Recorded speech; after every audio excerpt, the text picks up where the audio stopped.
So,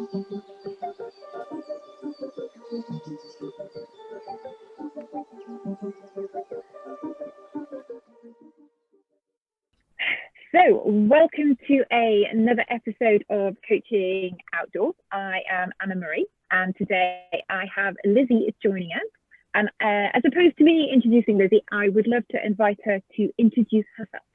Thank you very much, Anna Marie. So I'm Lizzi Larbalestier, and I'm a Blue Health coach, and I'm from Cornwall. So in the depths of North Cornwall, that's where I'm from today. So clearly this podcast, the name is in the title. It is all about the outdoors, and we're always really kind of curious to discover from our guests what their kind of earliest memory of being outdoors is, and what it is specifically that they enjoy about being outdoors. Okay, so that's a big question. So for me, my earliest memories are all around Cornwall. So they're predominantly around an area called Seven Bays. So Trianon and Constantine Bay, which I don't know if you've visited that area of Cornwall, but it's absolutely stunning, filled with wildlife. Walking along the coast path with my dad, and my dad seemed to know loads about nature. So he'd know all the flowers, and he'd know like various different insects. So you just become really interested about the surroundings that you're in. So certainly my earliest memories of being around and really connecting with nature are very coastal, and that hasn't changed. That's something that's clearly through my heart, through me, and through my heart. So that's earliest memories, I think.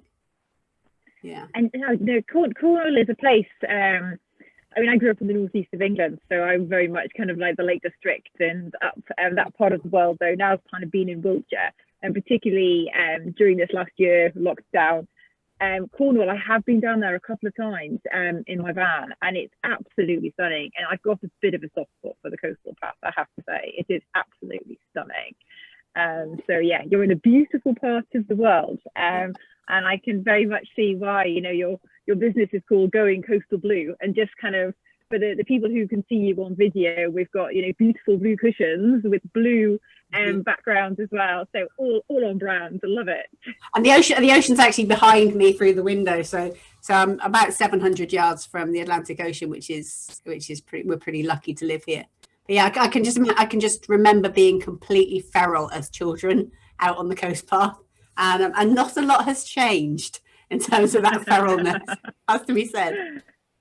Yeah, and it is interesting the kind of the strands that people bring from childhood into their careers, and kind of just linking further into that, it would be great just to find out a little bit more about your coaching backstory, and then what made you specifically work outdoors as a coach.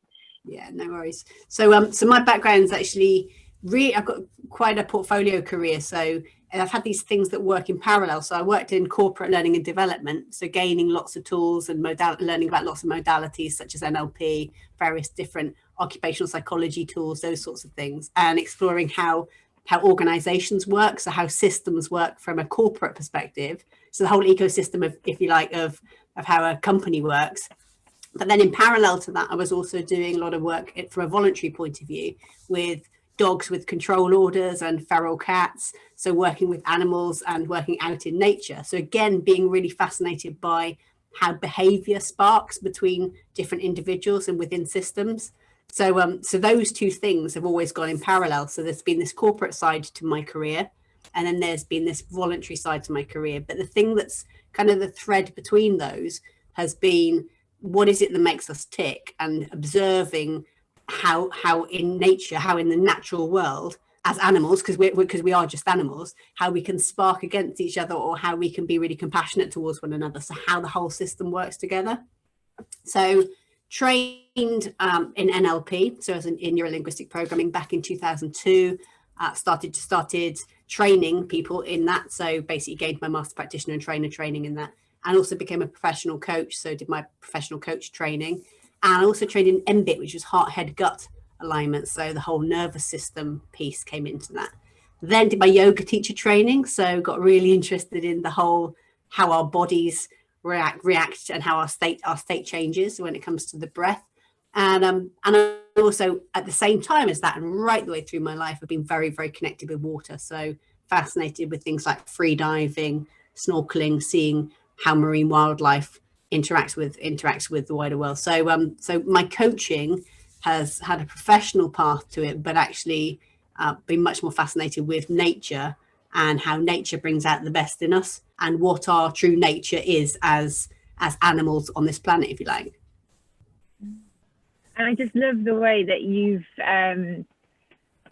drawn the kind of the similarities between, you know, humans and animals. Ultimately, we are animals. It's something that we kind of quite like to forget at times, and we kind of put ourselves, you know, at the top of the pyramid, where actually, you know, we are, you know, human beings. We are part of this ecosystem, and it's really about kind of, in a way, how we place ourselves in our environment, how we place ourselves in our system, and how everything is interconnected as opposed to hierarchical. Completely. Which, you know, you can go very much down, you know, the environmental route and how we have ended up in a lot of where we are at the moment. So just kind of placing within that context of by stepping outside, ultimately you're far more exposed to this kind of system. And I was just listening to you talk about your the different qualifications that you've moved through, and I was just so struck. There's definitely kind of similarities. I started off in the NLP world. I did the MBIT training as well for yoga. I'm kind of on the yoga journey at the moment. So it's just seeing and having talked to several different coaches now and how they've taken their practice outdoors and what has inspired them, and how it is that kind of connection, getting out of the head, getting into the body, getting into our environment, and then actually how do we kind of relate to ourselves, and then how do we relate to each other. So it just really kind of brings everything together. Completely. And that ecosystem, whether we're talking about the ecosystem within us, our nervous system, or whether we're talking about the wider ecosystem of the planet, that's seeing those links and connections and recognizing that there isn't a separation is fundamental to blue health coaching. So my fascination around environmental psychology started some years ago, and I started coaching at the beach back in 2009. And at that point in time, it was very much, I'm going to take my clients to the beach, and I've got all these things, these toolkit. I've got my NLP and I've got my MBIT and I've got all my different tools, and I'm going to work at the beach. And at that point in time, it was almost like the beach was, I'd used to use the term, the beach is my office, or like the beach is a resource to me. And that very quickly started to soften, the edges softened, and actually it became much more of a partnership. So it's not like I don't see the beach or the coast as a resource to be exploited in this very anthropological way. Like it's something for me to use. It's something that I'm within that system, and my clients within that system. And the sooner we can get to that awareness, raise that awareness, that interconnection, the sooner people start having much deeper conversations about, you know, their purpose for being, and those real existential conversations or philosophical debates about the nature of time and space. And that's where you get into the really, really fascinating stuff that sparks meaningful outcomes, really. I was talking to another one of our guests yesterday, and we were having a similar conversation about nature. And it's not in nature, it's with nature, as you very much alluded to. And it's getting out of this ecocentric state and into an ecocentric state, and how we can really work with nature. And it's just that shift can open up, as you say, so much, and it gets us a lot more beyond ourselves. Yeah, and we are nature. We are it's right. It's not even for me working with nature. It's like we are nature. We are the environment that we inhabit. So suddenly those boundaries are completely, well, to use a blue health term, blown out of the water. They're not there. There isn't that boundary of I'm going to work with nature because I am nature. I just happen to be an interesting species on this planet that has the ability to think and create, and have a different form of brain with my prefrontal cortex. But actually, I am purely an animal on this planet existing. So yeah, getting into that symbiotic space rather than that sort of parasitic taking space. And how can we be here as a force for regeneration?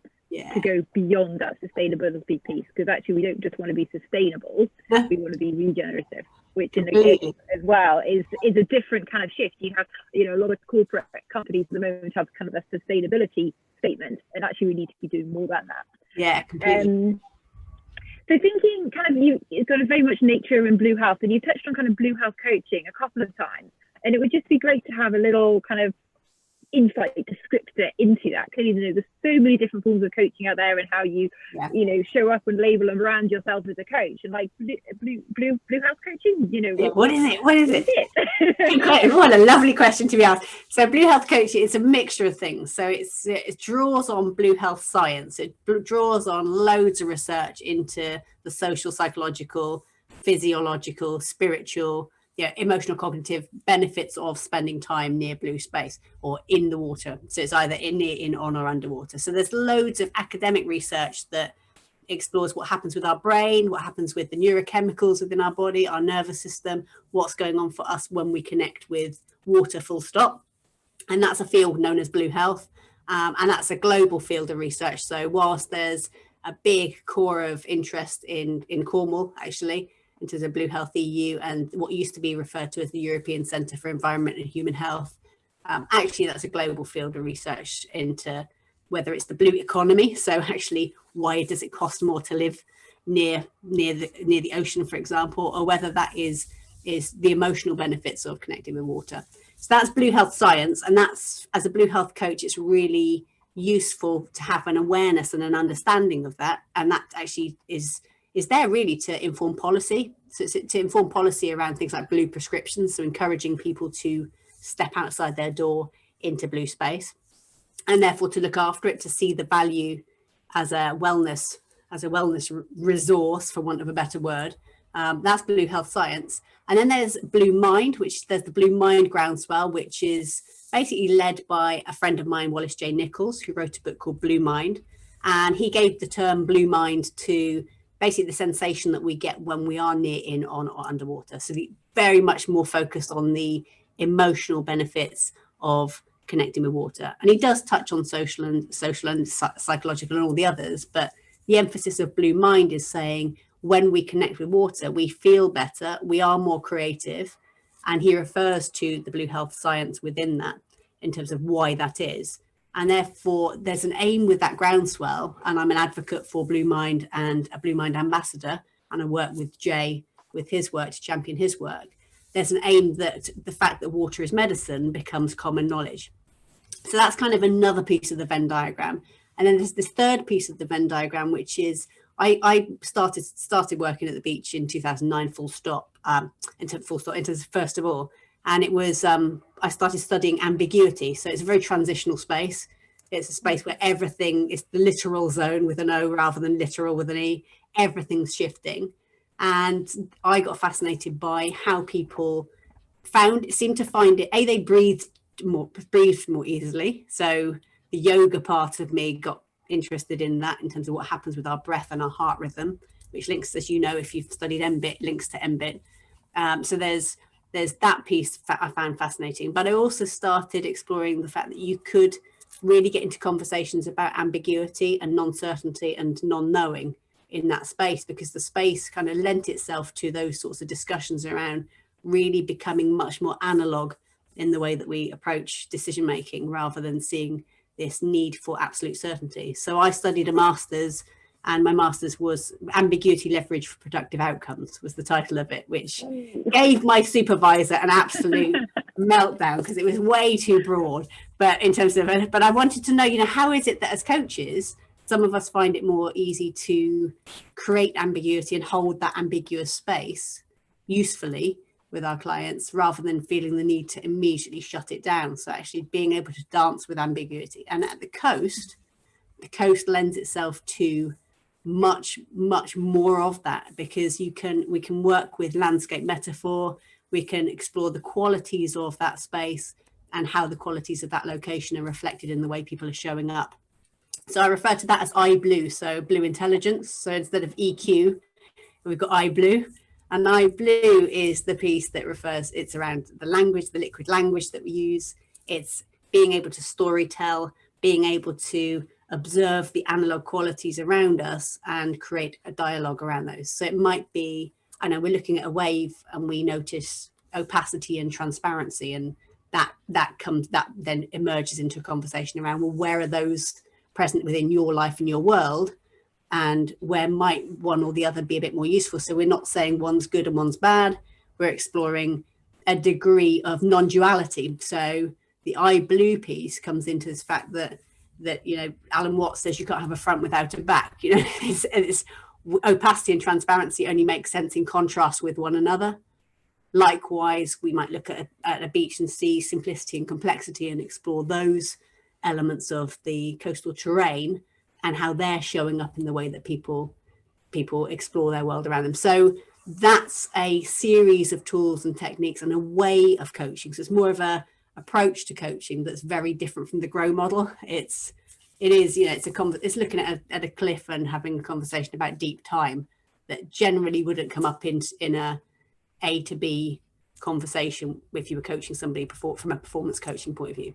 So it's a mixture of those things. It's certainly the work around ambiguity that I studied and an application of that facilitated by the blue space around us. So creating a different way of showing up in the world and always asking that question from what we discussed, this ecocentric place of we're not only talking to our head brain, we're talking to an embodied cognition, but also we're exploring it from a perspective of you are part of that. You're a grain of sand, and a grain of sand might be perceived as insignificant if you look at it in contrast to a beach. But if you have a grain of sand in your eye, it's really significant. So it's significance and insignificance are again only understood in terms of the frame that you place them within. So yeah, there's it's quite broad. Yeah, but in terms of the training, I mean, I trained the first Blue Health coaches this year, so it's 11 years in the making as a qualification, and aiming to model, so using NLP skills, aiming to model, well, what is it that's so different about how I'm approaching coaching at the beach as opposed to how I might have done in 2009, where I might have seen it as a backdrop and said, oh, I'll take out some NLP techniques now, or yeah, it's much more distilled than that. And it seems, you know, this 11-year journey that you've been on, and I'm kind of curious about your memories from the first time that you did this. You stepped onto the beach with your NLP kind of toolkit, and you had, you know, the environment, and just like a little insight into that, because we're very much looking to encourage people to step outdoors, and whether that is within, you know, the coastal area, or whether it's kind of forest, whether it's slightly more urban. So just kind of like looking back, reflecting back 11 years, you know, what are your memories from that? Yeah, that's a great question. I mean, I was I'd been 2009. January 2009. I started coaching at the beach. Luckily for me, I qualified in NLP back in 2002. So my NLP was quite in the muscle by then. It wasn't a case of being hideously clunky. And at the same time, there was much more consciousness of noticing an opportunity to use an NLP technique and thinking, right, let's do the tote model, for example, which might not be familiar to your listeners, but you know, where you look at actually your strategy for achieving something, and you might map a great strategy and map a non-great strategy. And I just remember the very first time that I did that, where we went through this guy's strategy that was a really successful one and then an unsuccessful one, and we mapped them next to each other, so it almost drew them in the sand, the different stages of how he went about either getting angry or being quite placid. And it was pure fluke. It happened to be that we walked along the beach and we came back, and as we came back, the tide had come in and it had taken away the unsuccessful strategy. And it was like, he said, you see, look, the tide as it's lapped in, it's taken away the unsuccessful one and it's left only the successful one. And it was purely fluke that we'd done them that way around. It wasn't a case of design of, oh, I need to make sure that I map the one that I want the tide to take away nearer the water's edge. But there was more and more moments of that, even in the first year, where you'd observe using a hill. You know, you might use a hill to change somebody's energy. So you might deliberately walk them up a hill in order to shift their state, up a sand dune in our case. Or you might get somebody to look out to sea, and it was much more orchestrated, I guess, in those days. Whereas now it's got to that point where it's far more elegant than that. It's the environment provides all of those opportunities without you having to consciously think, oh, I'm now going to get this person to experience this in order to help them think differently, because it's much more seamless. Like anything that we practice, the more we practice it, the more it becomes natural to us. I mean, it does, just listening to you talk, it sounds very, very fluid, very organic, very dynamic, very responsive, very in the moment, very intuitive. And it's kind of pulling all of that together. And I'd be interested to know, kind of from a coach perspective, and kind of like getting into the challenges, getting into like the tough parts, the tricky parts of kind of heading outdoors, and thinking about what have you faced, whether that's before a session, during a session, or after session, and then how you've overcome it. Yeah, so there's some funny ones. I mean, there's the first group of Blue Health coaches that I trained. We came across a chap who'd broken his leg on the coast path. That was great. That took an hour and a half out of the day. So that was, but in terms of teamwork and compassion, we had a great conversation around compassion and dealing with interruptions, and how do you integrate interruptions. I mean, there's an area of Perranporth Beach which is renowned for being a nudist area, where you can where I was in the middle of doing a timeline, and a naked gentleman just wandered past, wearing only shoes, and that was amazing. And it's like, and I said, well, there's my USP right there. So that was great as a break state, in order to break somebody's state when they're experiencing so, they're really thinking so through, and suddenly some naked guy comes wandering past. That's fairly bizarre. And there's weather, there's the elements. So I have to plan my days by the tide, by the daylight, by the weather, and by the swell. So they're very different planning aspects to somebody planning their day by 9 to 5. That's depending on the season, you're going to have different challenges. So Perranporth Beach is very busy in the summer. So a lot of my work gets taken up into the sand dunes a lot more. So there's different walking routes that perhaps you need to take because the flow of people, if you like, because there's that influx of people, influx of tourists that will make a difference to the experience that somebody has. So planning your routes is different. I mean, I had a brilliant challenge the other day. So a couple of weeks ago, a guy came down for an all-day walk, which I do, Crantock to Perranporth. It's a walk that's about 10 miles. You can do it in about three hours, but we do it over 8 hours. So we do an all day, deliberately slowing down, so using the environment to slow us down. And it was because I'm coaching, and because it's work, and because you can legally meet one person, and we're outside at the moment. It's business coaching. We were like, that's okay, we'll go with it. And ordinarily we'd have coffee, and we'd have lunch, and we'd have coffee. That would be our punctuation points for the day. And we got to Holywell, we got halfway, we brought our packed lunch because we knew that we weren't going to likely be able to get refreshments, and the public loos were closed. So basically you end up with your client saying, I'm going to have to take a wee, and you think I'm going to have to take a wee. So you say, I'll catch you up in 5 minutes, and you find yourself squatting in a bush taking a wee.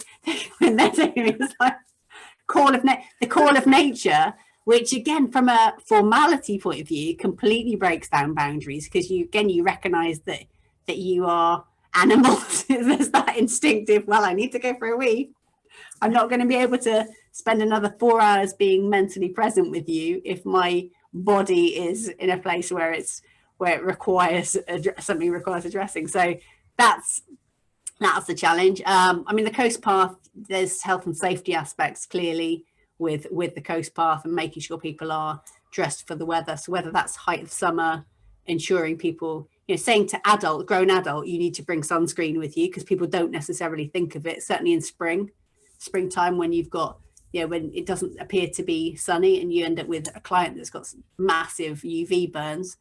Sunburn is not great. And the tide, being aware of the tides and how the tide works, in terms of the rule of 12th around how a tide comes in and how a tide goes out, being aware that you're not going to get cut off on a beach, because again, you've got people's safety to be aware of. So there are challenges.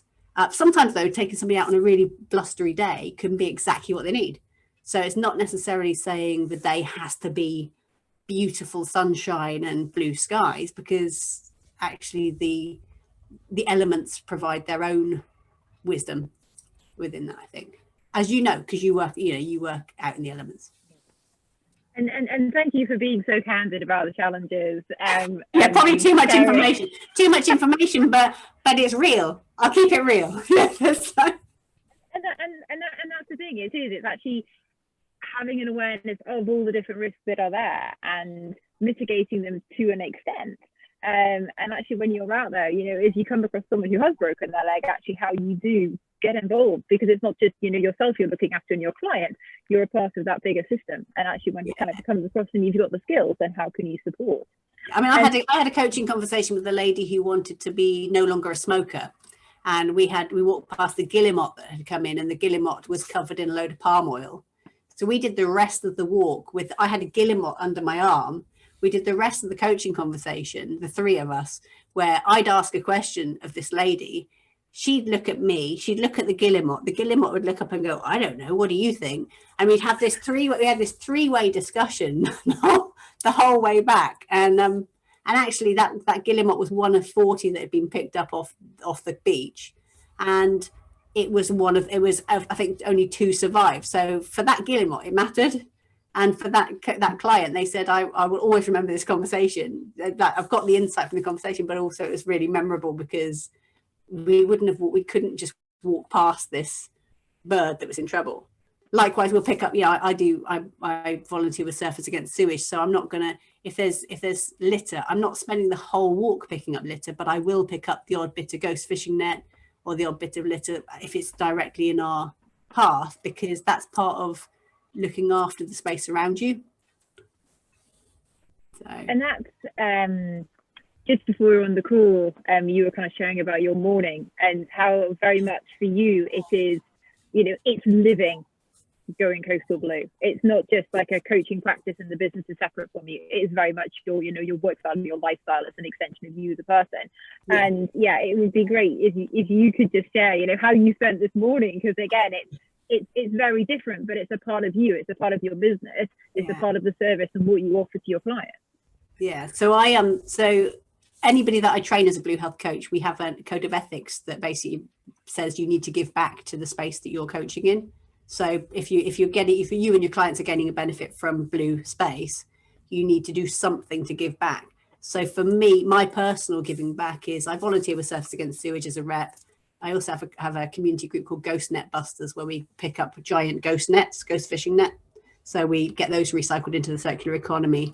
But where my heart is through the winter is seal pups. So I volunteer with British Divers Marine Life Rescue as a marine mammal medic, and also work within our holding units. We have a holding unit for seal pups that have come in, and they're all influenced by climate change. So every single issue that a seal pup has is to do with the fact that it's born at a time where there's the greatest storms because we've messed up the climate, or it gets caught up in ghost fishing net, or it gets injured because of the swell, or it ingests something that shouldn't be out in the ocean. So we rescue and rehabilitate seal pups that are in trouble in order to get them back out in the ocean. So my day can quite often consist in the winter of caring for some seal pups in our holding unit, then going off and doing some coaching, then coming back and doing some lunchtime animal care checks, then going back out and coaching, and then coming back and doing the evening shift. So that tends to be the routine, and it's really grounding. So it's a real leveler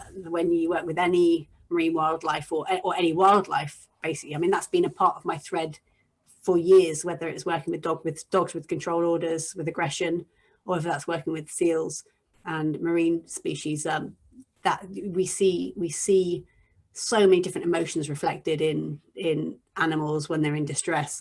Aggression that comes from a place of vulnerability, and there's just so much learning that you can then take into the way you show up from a place of compassion with people, as animals, if you like. So seal pups are very close to my heart, and it's a lifestyle thing. So again, Blue Health coaching, I don't want to train Blue Health coaches who aren't fascinated or inspired by water and closely emotionally connected with it. If it's and you, similar to you, I'm guessing people that tend to want to coach in nature is because they have a connection with nature, not because it's the next thing. It's the next latest thing. So it's, rather than it being a trend, this is actually about recognizing that we are part of this beautiful system. So. And that's It is. It's coming out in conversation. It's what is really affirming is hearing other coaches' affinity to nature and the roots that has had back through their childhood. And there seems to be a bit of a division whether it's been a premeditated, actually I'm going to set this up, or actually yes, I've worked in corporate and actually I've had experience kind of burnout. This isn't my lifestyle. I feel a bit of an imposter within this space. Okay, how can I integrate it? Because ultimately during my free time and in holidays, I've been out in nature. That's where I feel comfortable. Okay, so actually as a coach, how can I bring the two together? So it's really interesting hearing people's backstories and how that has then influenced their business decision, and then how they're then integrating it into a wider lifestyle. And hearing you talk about, the bigger environmental piece and climate change as well, which is actually something as coaches, from an ethical and moral responsibility, how can we bring that into the conversation? So yes, it is still client-centered. So we are, ultimately working potentially with clients that we want to work with because it fits and aligns with our values as well. So I think we've got a real pivotal part to play in the future moving forwards, and how we do that as a coaching profession. The time is right to make the change now, and it's really interesting seeing the Climate Coaching Alliance and some of the work that they're doing and the network of coaches that's coming together there. There's a lot of different resources out there that can be accessed. So it's great to see and hear about your work, and I know that our listeners will take kind of so much. And I'm kind of super conscious of time, and we've kind of touched on a few topics, and I would love to have you back. I'd love to. Hopefully we can have Alex as well. It's been such a shame she hasn't been able to join us today and have kind of more of a conversation, because as I said, we've really kind of touched on a few things. But I'd love to, you talked about kind of the Blue Health coaching and the course that you've done, and if there's any other courses that you've got kind of coming up, or any resources that you'd like to signpost, and ultimately where can our listeners find you? Yeah, thank you. So Going Coastal Blue is the place to find me, and that's for Blue Health coach training. But also NLP training. NLP is all about the system, isn't it? So being connected, MBIT training. So I run trainings, also do coach supervision. So those coaches that are going out into nature and starting to work in a different way, I'm clearly going to offer a slightly different version of coach supervision for them than purely looking at the competencies for ICF or EMCC. You've got a beautiful horse, somebody riding a horse behind you. It's like typical, beautiful, idyllic, natural landscape going on behind you. It's beautiful. So yeah, so that would be how to reach out, and social media links as well. It's usually Lizzie L. I do have corporate. I have like Going Coastal Blue, but essentially you're connecting with me. So just find me under Lizzi Larbalestier, whether that's LinkedIn or through you guys. But thank you for what you're doing. I mean, I'm the special envoy for environment and ocean for ANLP as well. So those people that are NLP practitioners, anything that's environmental, I can help support with that link as well. So that's perfect, and we'll put all the links up on the website as well when your episode is released, which will be at the beginning of 2021. It's a long one. I'm sorry. It's chatty. I'm very chatty. No, love it. And this is what I just working on this series with Alex. It's been a long time in coming together, and now that it's actually kind of taken off, and just kind of having conversations with coaches like this, it's just so insightful. I learned so much, and the fact that you're willing to kind of come on and share kind of best practice, top tips, and it's always the insights into your practice as well. That's what people really love, is actually having that fly on the wall kind of coaching session, what happens.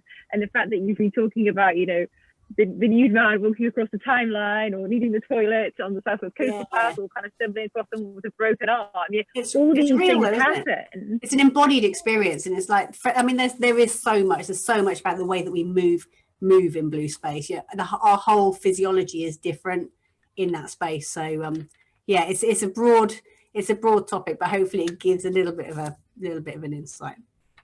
Oh, very much so, and it just shows how rich the space is when you take a step outside four walls, and actually how much it opens things up. And this is what is exciting about what you can kind of tap into, and this is why we're really keen to encourage coaches to take the plunge, take the step, and do the planning and preparation which is needed, but then get out there and give it a go. Thank you so much. It's really lovely to connect. It's great to connect. So thank you so much, and just for our listeners, clearly you have hopefully found this episode on our website, which is www.coaching-outdoors.com. That is coaching-outdoors.com, and you'll have all the information about Lizzi and where to find her up there. So thank you so much, and we look forward to having you back as a future guest as well. Thank you. Love to.